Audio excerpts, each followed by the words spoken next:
주님께서 여러분과 함께 또한 사제의 영과 함께 마테오가 전한 거룩한 복음입니다. 주님 영광 받으소서. 그때 예수님께서 길을 가시다가 마테오라는 사람이 세관에 앉아 있는 것을 보시고 말씀하셨다. 나를 따라라. 그러자 마테오는 일어나 그분을 따랐다. 예수님께서 집에서 식탁에 앉게 되셨는데 마침 많은 세리와 죄인도 와서 예수님과 그분의 제자들과 자리를 함께하였다. 그것을 본 바리사이들이 그분의 제자들에게 말하였다. 당신네 스승은 어째서 세리와 죄인들과 함께 음식을 먹는 것이오? 예수님께서 이 말을 들으시고 그들에게 말씀하셨다. 튼튼한 이들에게는 의사가 필요하지 않으나 병든 이들에게는 필요하다. 너희는 가서 내가 바라는 것은 희생 제물이 아니라 자비다 하신 말씀이 무슨 뜻인지 배워라. 사실 나는 의인이 아니라 죄인을 부르러 왔다. 주님의 말씀입니다. 그리스도님 찬미합니다. 오늘은 성 마테오 사도 복음사가 주길입니다. 오늘 복음을 통해서 민족의 반역자로 여기던 세리 마테오의 부르심에 대한 응답을 통해 우리를 불러주신 주님의 부르심의 응답을 어떻게 해야 하는지 우리는 깨달을 수 있습니다. 오늘 복음에서 마테오를 부르시고 세리와 죄인들과 식사하시는 것을 마땅치 않게 여기던 바리사이들의 의중을 보시고 나는 의인이 아니라 죄인을 부르러 왔다 라고 말씀하십니다.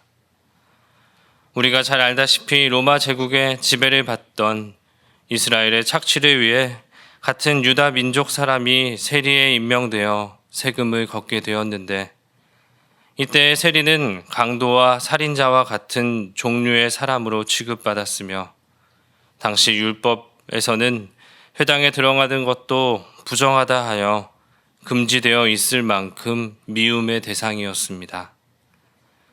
하지만 세리는 세금을 착복하여 부를 축적할 수 있었기에 눈과 귀를 닫아버리고 자신만 잘 살려면 얼마든지 부를 이용하여 잘 살 수 있었던 이들이었기도 합니다. 그런 죄인이었던 세리였던 마테오를 오늘 복음에서 예수님께서는 자신의 제자로 불러주십니다. 나를 따라라. 그러자 마테오는 일어나 그분을 따랐다. 이렇듯 마테오 사도의 부르심의 과정은 아주 심플하지만 예수님의 부르심에 응답한 마테오 사도는 자신의 눈과 귀를 주님의 말씀에 열어 자신만을 위한 삶에서가 아니라 모든 이의 구원을 위해 애쓰시는 예수님의 제자로서의 삶으로 변화됩니다. 그리고 그 변화를 통해서 우리는 예수님을 어떻게 따라야 하는지 잘 알 수 있습니다.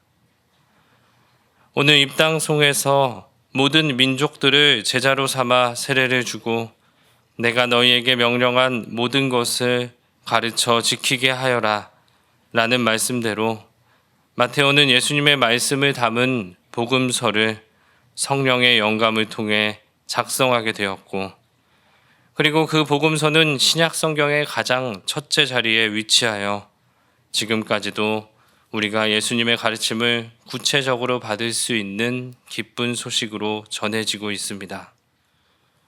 그렇다면 우리는 사회적으로 정한 기준대로 살아가지 않는 이들, 소위 밉상으로 살아가는 사람들을 대할 때 어떠한 마음으로 보는지 생각해 봅니다.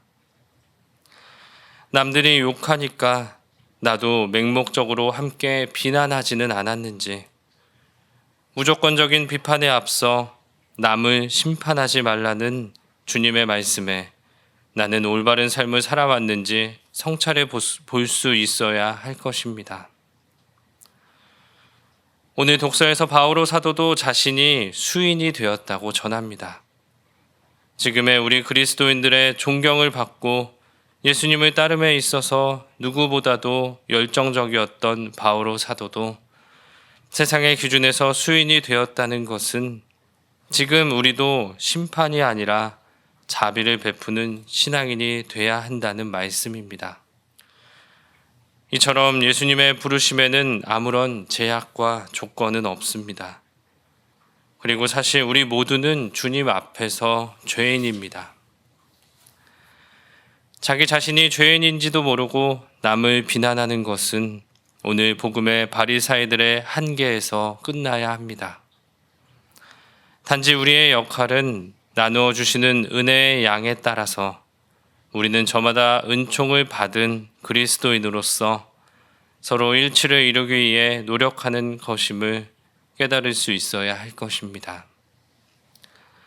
오늘 말씀을 통해서 죄인인 내 자신을 불러주심에 주님께 감사드리며 부르심에 즉각 응답하여 바로 따를 수 있는 신앙을 청하는 그리스도인이 되시기를 기도드립니다.